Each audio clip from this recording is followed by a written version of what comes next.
not going to say super because he is super in what he does. The dude flies, for God's sakes. Come on.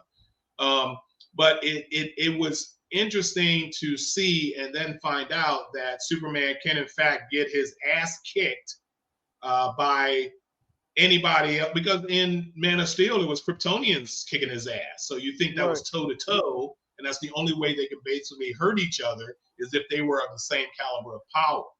Okay, in this one it is the same thing. Spoiler alert, as if you didn't know at the beginning of the show, that he did in fact get his ass kicked by someone who was the same caliber of power of him. That character was called. With that being said, it was nice seeing a vulnerable Superman, you know? Vulnerable in not just the physical, but the emotional as well. Right. There is so many, and here's where we're going to get in trouble, Remy, talking about this. I don't think there was really any way for James Gunn to know that any of this was going to come to par. Okay.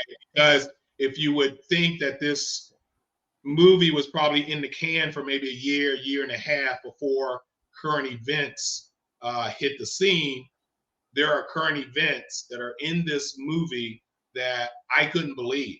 And I know, knock on wood here, sorry guys, I know it pissed the hell off of the MAGA crowd. Okay. Yeah, you really think so? Yes. Yeah. In fact, I've already picked things up. Was that being facetious? What you just did? No, I had no idea. I've only seen a couple people. You know what they're calling it? You know what they're calling this movie? Super woke. That's the term I had seen that, but I wasn't sure if that was because of the immigrant stuff or because of the.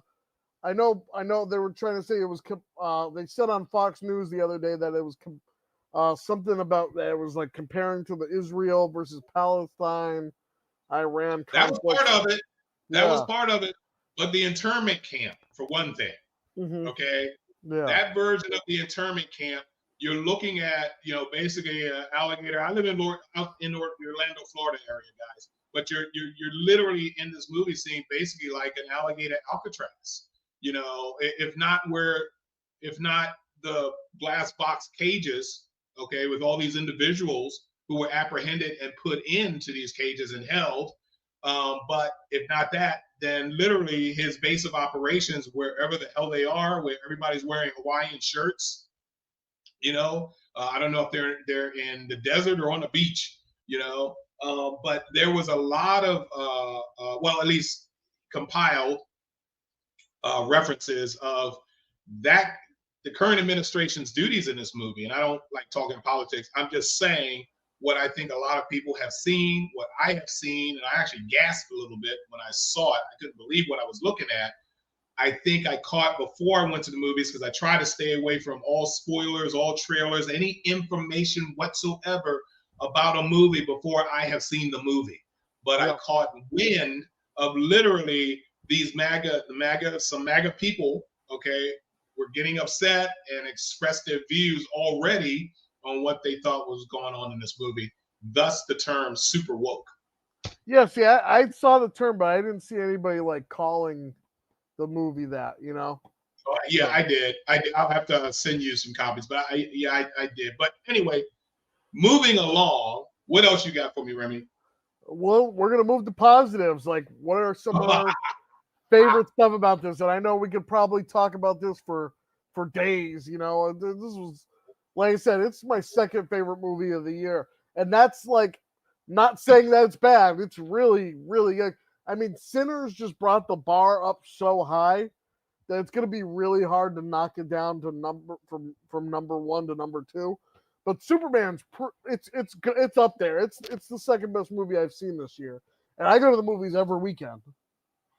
Yeah, well, we still got another one coming at the end of this month, and I'm assuming Superman will stay at this number. And I don't really think that some people have pretty much gotten how we feel about the movie. Okay, and I gotta get close to my TV to read that. I love seeing him run down from a fireman's director. He's not on the. That's right.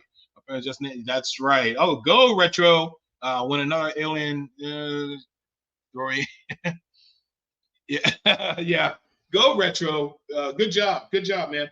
I agree. Getting back to the omnipotent portion of Superman. Um, you go with your positives first, and I'll follow behind you there, Remy. Oh, are you on mute? I know you didn't like the way the Green Lantern was portrayed, but I really liked Green Lantern in this movie. You know, the whole middle finger kind of thing. I was like, I like that. I think he really pulled off him being an asshole kind of thing. And he was one of the things I was not looking forward to going into the movie. And but with that being said, I think he pulled off Guy Gardner pretty well. I was excited that Guy Gardner didn't die in the end, like a lot of people predicted. Oh no, I didn't hear that at all. That's interesting. Yeah, a lot of the big movie pundits were doing videos and saying, "Oh, if anybody's gonna die, it's gonna be Guy Gardner." You know, nobody cares about Guy Gardner. And I was like, "Oh, okay." So that's what in my head I was going into it thinking, "Oh, he's gonna die from one of the bad guys or be a casualty," but that didn't happen. I was happy. I think this is one of the best Lex Luthors in all of media. I think Nicholous Hoult played it really well. I know I saw some criticism people were giving, saying that he was too much of a whiny baby. But to me, Lex Luthor is kind of a whiny person. You know, he's a businessman, but and he stands on business. But at the end of the day, Superman is that one thing that will always get to him. He will always be the little needle in the side, the thorn in his side. Yeah, I think you're right. The people are wrong, okay? Because and I tell you how majorly they wrong are, because Lex Luthor himself admitted to his envy of Superman. You're not going to be anything less of a whiny baby after admitting how envious you are of someone that he's always been envious of. And if you're a fan of the classics, the originals, back when Lex Luthor came about and how he lost his hair, we're talking years and years and years and years of resentment. And for him to get into the position that he's in now, with his focus only being on one thing, maybe two, because he wanted to be rich as well as killing off Superman, that was the best Lex Luthor that I've actually ever seen in any iteration of Superman. So, and one of the best quotes from the movie was Superman asking, like, "Man, what was the point of you doing all this?" And he said, "No, it wasn't the point of me giving away the stuff for free. It was to use the military contracts to kill you.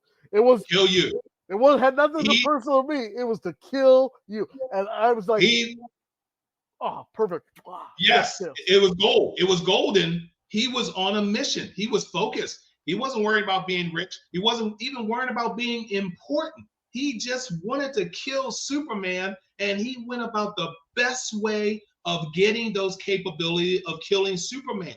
He had to build a corporation so he can get the people, so he can get the weapons to kill Superman. It had nothing to do with anything else but that. Well casted, well executed, the best Lex Luthor I've actually ever seen in my entire life. But I want to get back to Guy Gardner here for a minute. I want to jump. Let me get back. Okay, so when I told you that was miscasted, because there was 3 miscast roles on this, I think actually 4 if you want to add the Kents. No, but I kind of like them though. They're kind of my comical nature thing there. My only complaint about Guy Gardner, when I said miscasting, was the age. I think Guy Gardner should have been at least 10 years younger. Okay, in this, Nathan Fillion is a great guy. I think when James Gunn may have asked Nathan Fillion, "Okay, I'll bring you in my movie. What character do you want to play?" He wasn't going to get Lex Luthor. He wasn't going to get Mr. Terrific. He wasn't going to get Hawk Girl.